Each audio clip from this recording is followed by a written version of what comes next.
हम लोग बात कर रहे हैं एनसीईआरटी किताबों के बारे में। और आपको मालूम होना चाहिए कि अगर आप लोग यूपीएससी यानी कि सिविल सर्विस आईएएस की तैयारी कर रहे हैं या स्टेट पीसीएस की तैयारी कर रहे हैं, तब आप लोगों की एनसीईआरटी बहुत ही महत्वपूर्ण है आपके एग्जाम के लिए। तो समय रहते हुए आप लोग 2 से 3 बार एनसीईआरटी किताबें पढ़ लीजिएगा। और कक्षा छठवीं से लेकर 12वीं तक की, चाहे इतिहास की हों या भूगोल के हों, राजनीति विज्ञान की हों, अर्थशास्त्र की हों, या आप देखिए विज्ञान की हों, इन सबको आपको कवर करना है। कौन कौन सी किताबें आपकी यूपीएससी एग्जाम के लिए महत्वपूर्ण है एनसीईआरटी की, उन्हीं के बारे में हम लोग बात कर रहे हैं। और अब आप देखेंगे कक्षा 12वीं की विज्ञान की किताब है, रसायन विज्ञान की। और इसमें भाग 2 हैं, 1 और 2। तो एक के बारे में अगर आप लोग पढ़ना चाहें तो पढ़ सकते हैं, अगर आपके पास टाइम है तो ज़रूर आप लोग पढ़ सकते हैं। और पिछली क्लास में हम लोग उसके बारे में बात कर चुके थे। लेकिन अगर आप लोग कहें कि नहीं, हम वही पढ़ना चाहते हैं जो हमारे लिए ज़रूरी है, तो रसायन विज्ञान की भाग 2 किताब है कक्षा 12वीं की। इसमें केवल आपको एक यूनिट कवर करनी है, वो है 16वीं यूनिट। ठीक है, तो उसे देख लेते हैं। और वैसे सभी यूनिट पर हम लोग नज़र डाल लेते हैं, पढ़ना हो तो पढ़ लीजिए, नहीं पढ़ना है तो 16वीं यूनिट को आप लोग जरूर पढ़िएगा।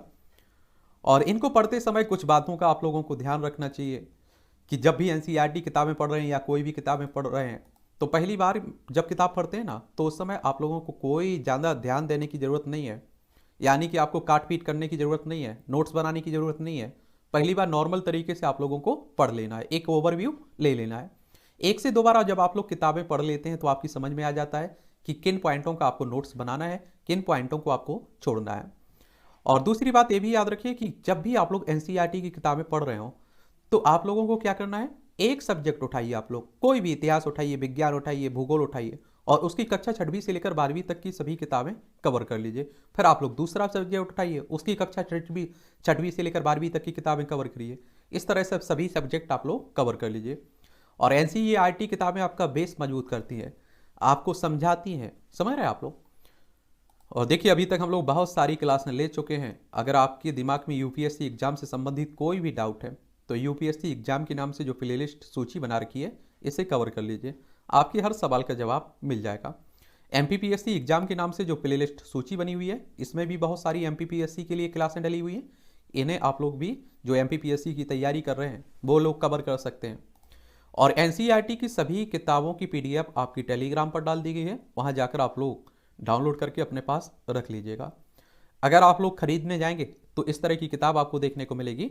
रसायन भाग 2 एक कक्षा 12वीं के लिए है। किसके लिए है? 12वीं के लिए है, एक कक्षा 12वीं के लिए है।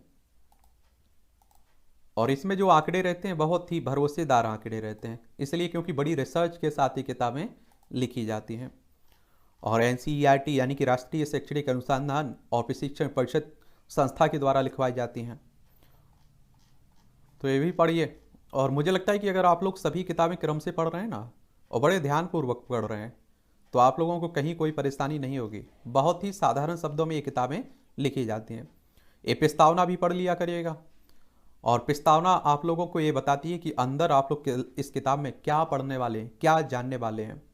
ठीक है, तो ये भी आप लोग करिएगा।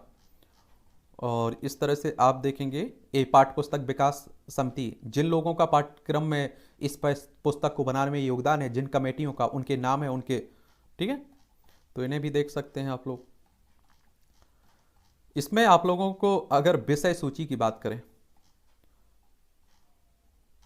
तो देखिए, पिछले आप लोगों ने देखा होगा, प्रथम भाग में आप लोगों ने ये 9 यूनिट आप लोगों ने देखी होगी। अब यहाँ से 10वीं यूनिट है।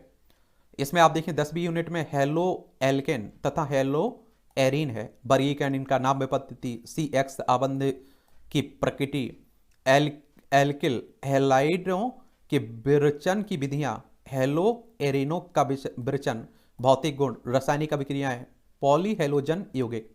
फिर आप लोग 11वीं यूनिट में एल्कोहल, फेनॉल, ईथर के बारे में पढ़ेंगे। वर्गीकरण, नाम पद्धति, प्रकारात्मक समूहों की संरचना, एल्कोहल और फिनॉल का विरचन, औद्योगिक महत्व के कुछ एल्कोहल, ईथर के बारे में पढ़ेंगे।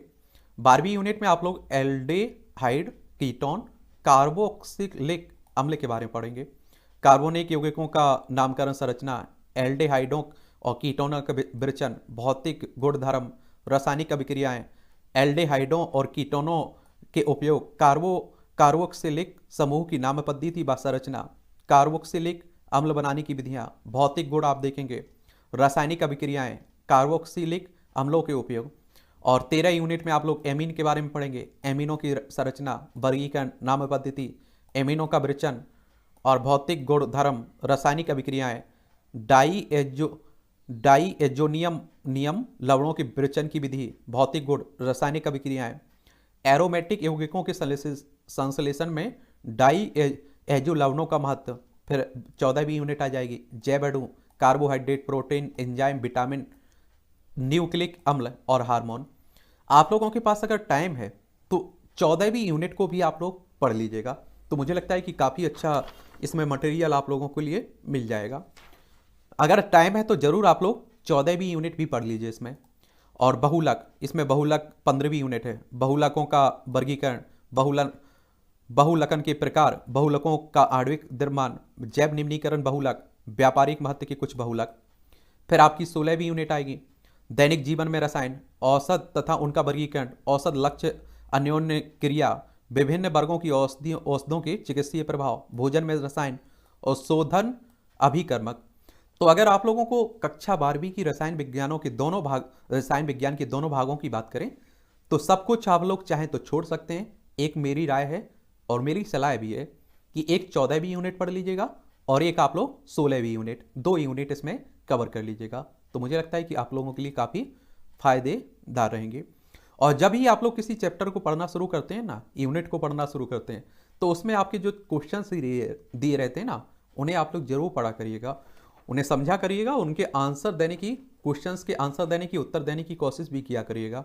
तो आप लोग समझ पाएंगे, अगर आंसर दे पा रहे हैं तो अच्छी तरह से आप लोगों ने किताबें पढ़ी हैं और समझ में भी आई हैं आपको किताबें, तो ये आप लोग काम कर लीजिएगा।